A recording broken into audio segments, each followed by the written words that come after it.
Hello, I'm Don Carlton from the University of Texas at Austin. It's November the 18th, the year 2000. I'm conducting an interview with Robert MacNeil for the Archive of American Television. We're conducting this interview in Manhattan, New York City, New York.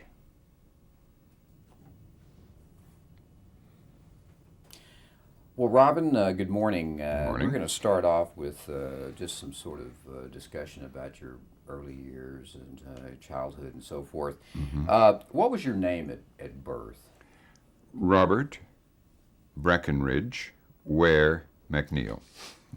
Well, when were you born? I What's was your, born on January 19th, 1931, and where? in Montreal, Canada. Is that where you grew up? No, my parents moved pretty quickly after that to Halifax, Nova Scotia, and that's where I grew up. That's what I consider my hometown. And what were your parents' names? Your father's name? My father's name was Robert Auburn Stewart MacNeil, and my mother's maiden name was Margaret Virginia Oxner. And what did your father do? When I was born, he was unemployed. My parents were married on September 29th, 1929, exactly 1 month before the stock market crash. And my father had been a salesman for Essex Cars. And within a month of their marriage, Essex Cars, like a lot of other businesses, had gone out of business. And he was unemployed for 3 years, walking the streets. And he finally solved that by becoming a recruit in the Royal Canadian Mounted Police. And I can go on about that, but he made his career in the police marine section, which was like the Coast Guard for Canada in those days. And he made a career of this He did. In the Second World War, he was seconded into the Canadian Navy, and for 5 years he commanded a series of convoy escort ships across the Atlantic, very gallantly, and had what they called in those days a good war. I mean, he was decorated by King George VI with the Order of the British Empire, by the King of Norway. He had, and he ended up as a lieutenant commander in the Royal Canadian Naval Reserve, and then he went back to the Mounted Police after the war, and finally retired from that as a superintendent and in charge of the RCMP training division in Ottawa. And then he ended his career for a few final years working for the Canadian Foreign Ministry, or External Affairs as they called it then, working on security around the embassies in Europe. Did your mother work? No, no, my mother was a housewife. Did you have siblings? Yeah, I have two younger brothers. Hugh, who is 4 years younger, and who followed in my father's footsteps and became an admiral in the Canadian Navy and the Deputy Chief of Defense Staff. And Michael, who is 11 years younger, who became a computer programmer and consultant. He lives in Toronto. You were going to say something about your mother, and I cut you Yeah. off. My mother was the child of the family. Her father was called Oxner, and they were Swiss-German migrants to Nova Scotia in the 18th century, settling on the south shore of Nova Scotia. Those are my Nova Scotia roots. And her mother was a Southerner, came from Chattanooga, Tennessee, and her name was Neely, Daisy Bell Neely, and she was a steel magnolia. and she had met my grandfather in Baltimore, where he went to study dentistry, and they hooked up. Most unlikely combination of this Swiss-German, rather stiff but nice man who'd grown up in a small fishing village with this rather worldly, well-traveled Southern belle, as she would call herself, and moved her up to foggy Nova Scotia, Halifax, and she became something of a social belle in that little community. Wow, the big change. Yeah, and anyway, that was them. Well, you mentioned your father being out of work during Yeah. the Depression. The Depression years obviously must have been very hard on your family. Oh, yeah. Do you have Oh, it's indelible. memories of that? It's indelible on me, all of the 30s, because even when he went to work for the Royal Canadian Mounted Police, you know, this wasn't princely salaries, and it came at the end of every month, and like every civil service family paid monthly, times were very lean towards the end of the month. I can remember in the late 30s, by then we were living briefly in Ottawa, asking for a nickel for an ice cream, and there was not a nickel for an ice cream. We weren't in any way deprived, but it seems deprived compared with today. I mean, for instance, all during the Second World War, my family lived on a second-floor walk-up apartment, and there was an ice box, not a refrigerator, and we never owned a car until after the war,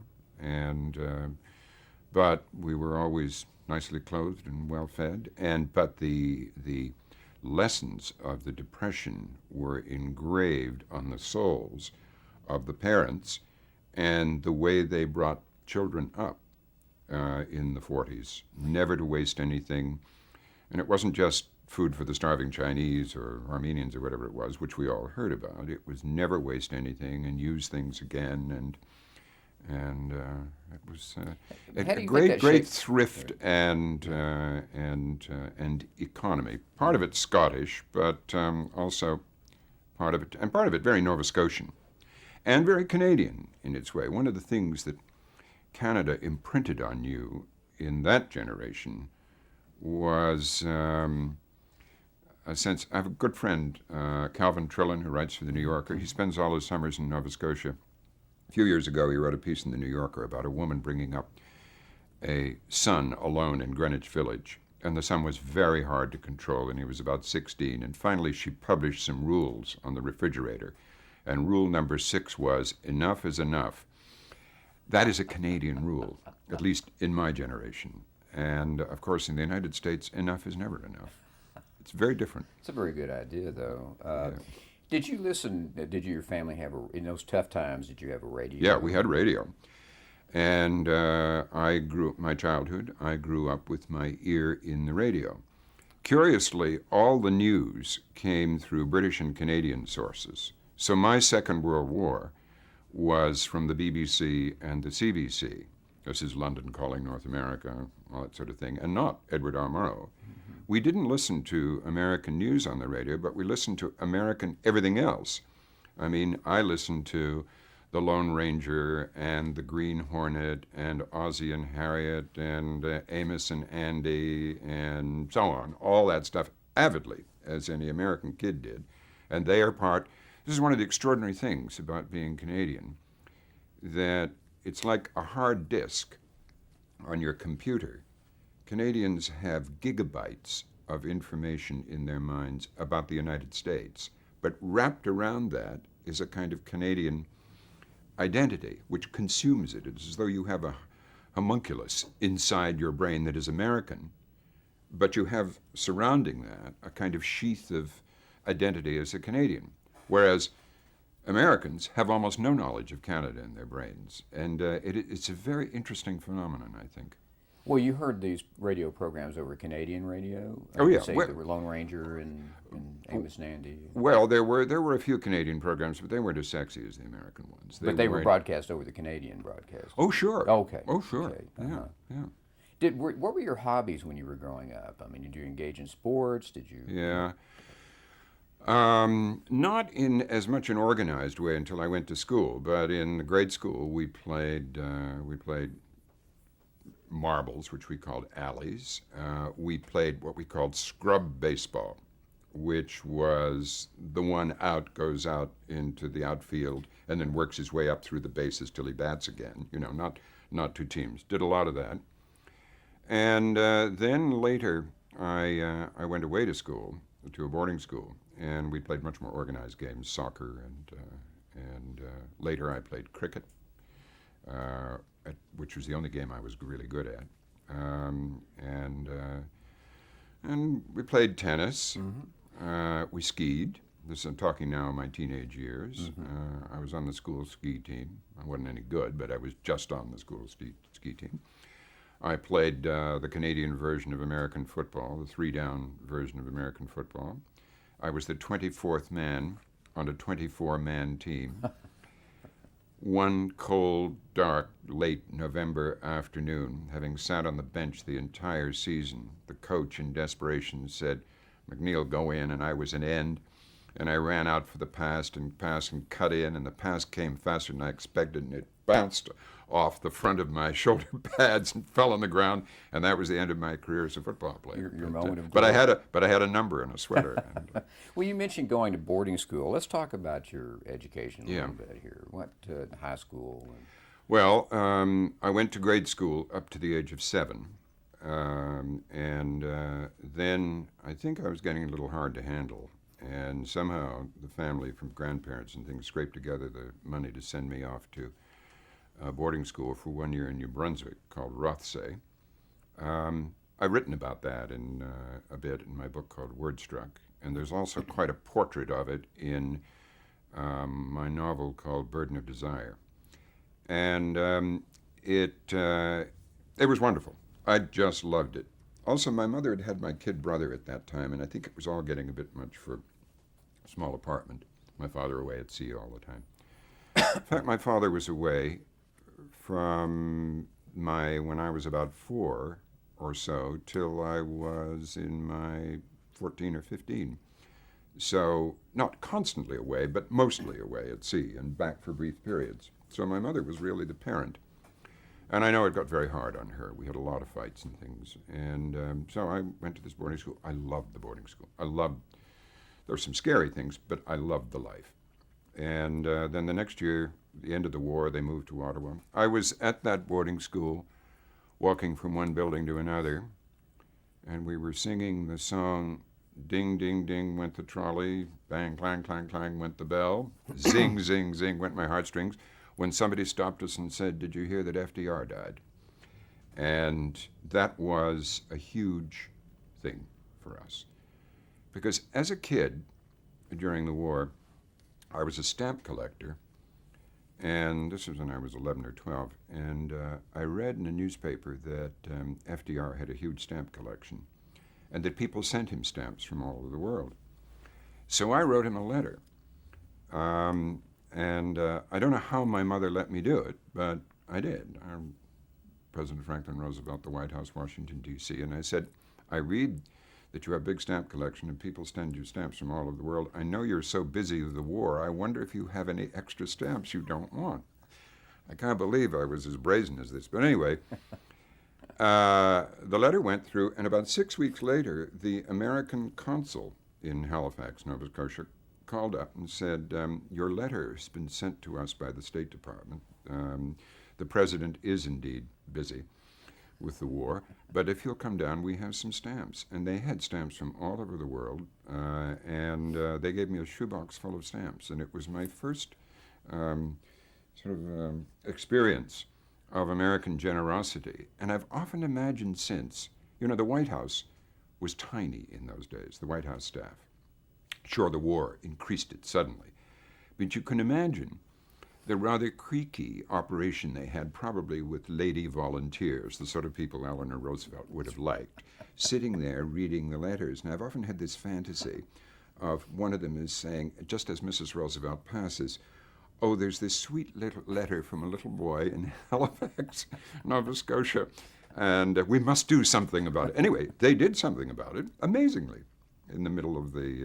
That's probably exactly what happened. Something like that, yeah. And but so I've always felt this hybrid person in a way, because 2 of my 4 grandparents were American, and American-born, and sort of had, in that messy way of North American life, it sort of gravitated northwards in their marriages. But it was so, and historically, my family's roots were much deeper in the United States, going back to before the Revolution, than they were in Canada, which was only a couple of generations thick or thin. So I always felt both those identities, and now I am both. I am a Canadian citizen and an American citizen, which you can be nowadays. Mm-hmm, mm-hmm. You've already made reference to World War II and so forth. But your father was in the Navy, as you said. Do you have memories of his being, the impact on your family Oh, that the yeah. war had with your father Oh, yeah. absent and Oh, going yeah. across it? Yeah. It is a woman alone with small children a lot of the time develops a kind of monologue in which she isn't even aware to whom she's talking. And I was the oldest child. And in those days, you washed dishes by hand, and the children had to help wash or dry the dishes. And it became the scene of a kind of running soap opera on their lives, where often with her crying out of loneliness, or fear for his safety, because it was very dangerous crossing the North Atlantic, you know. And so often I can remember her sitting there crying as she washed the dishes and telling again and again the sort of story of their hard lives when they were first married and the generosity of her parents. And one of her most touching stories was they had been married about 2 years, and I was a new baby, and they had no money for Christmas, and they were still in Montreal, and her mother and father sent them an entire Christmas from Halifax. They sort of, the food and the drink and the decorations and everything. Every time she told that story, and she loved to tell it again and again, she would start to weep again when she told it. So she was very lonely.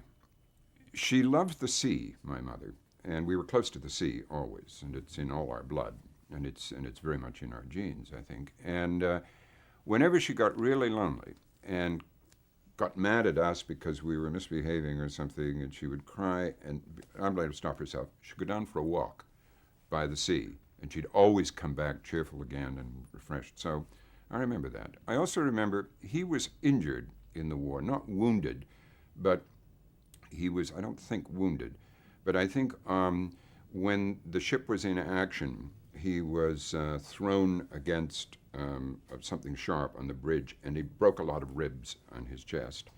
And he was home on a brief leave, and I went into their bedroom unexpectedly, and he had only his trousers on, and his whole chest was covered with bandages and plaster, and they shooed me out of the room, very embarrassed that we would see him injured. In other words, there were no heroics during the war. Everything was downplayed.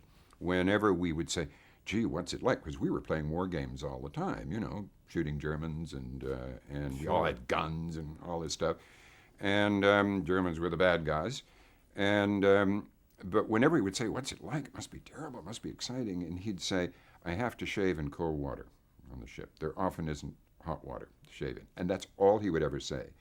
But my mother would talk about it, and then we began to see the pictures of the ship's superstructures encrusted with ice where the spray had frozen on the North Atlantic, and we saw the results. And we were in ships all the time. Because we were the sons of an officer in the Canadian Navy, we were welcome aboard all the ships, American ships, British ships, whatever, that came constantly through this big harbor. Once I was on the British battleship Revenge, and a sailor took me around all over the ship. It was wonderful for boys to do this, because I was full of naval lore. And we went into the gun turret of one of the 15-inch guns, and he opened the breech on this gun electrically. And he put me head and shoulders, lifted me up, and put me head and shoulders into the breech of this gun, and all I could see the rifling going away into the distance shining. And he said, that's what it feels like to be a shell on its way to Jerry. And it was all that was extremely exciting. And the city, a small city, which we could roam over as much as we liked, was full of navies of all kinds, and ships coming and going, and the convoys formed up there in the basin behind the harbor. It's one of the best harbors in the world. And so American ships would join up there with British ships and others, and you constantly heard, above the foghorns and the bells and everything, you could hear the whistles of these ships as they formed up. The destroyers in particular going, they had this, the ship's siren would go rip, rip, rip, as they made off through the harbor and the fog. And I was an air raid messenger.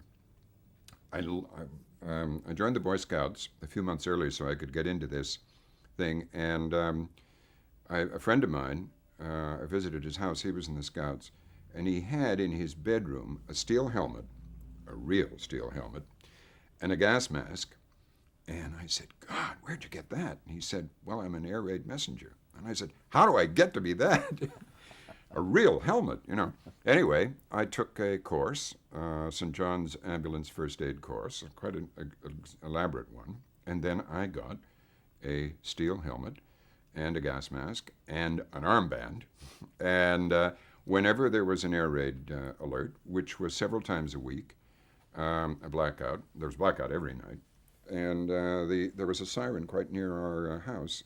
And the minute the siren sounded, I would get out of bed and put on my clothes and put my helmet and my gas mask, get on my bike out in the dark, and go about a mile through the dark streets to my post.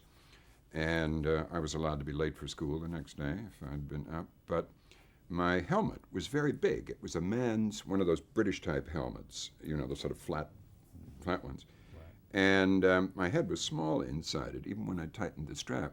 So on my bicycle, I was, first of all, afraid the bicycle tires were going to get caught in the tramcar tracks that went around down that street. And so I was trying to get in the dark, stay out of those, while balancing the helmet like this, which tilted. So finally I would take the helmet off and hang it on the handlebars and then put it on before I marched in for my first aid duty. Well, you know, these are vivid memories that you have of the war and these experiences. Do you think that there was much of an impact on your later career? Do you, looking back, your war experiences as a child affected your news broadcasting career? I don't know. I think it, in a way, the war, because we were really unhappy as teenage boys that we weren't in it, that we were too young to be in it. Because for kids that age, it's a glorious adventure.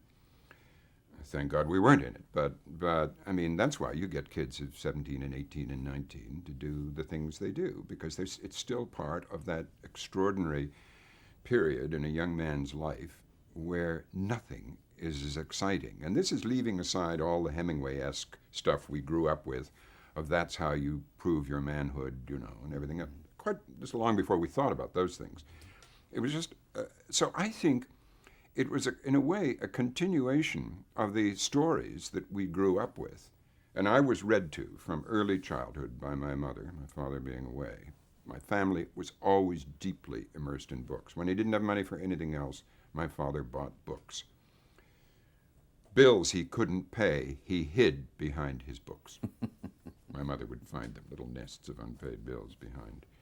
But, so she read to us. So the war, in a way, was a continuation of Robert Louis Stevenson, of Kidnapped and Treasure Island, and excitement. So I think I had kind of programmed into me quite early that life was for adventure, and it was scary, but it was adventurous too. And when I first got an opportunity to be a foreign correspondent, that was exactly the feeling I had. This is fun, right? You know.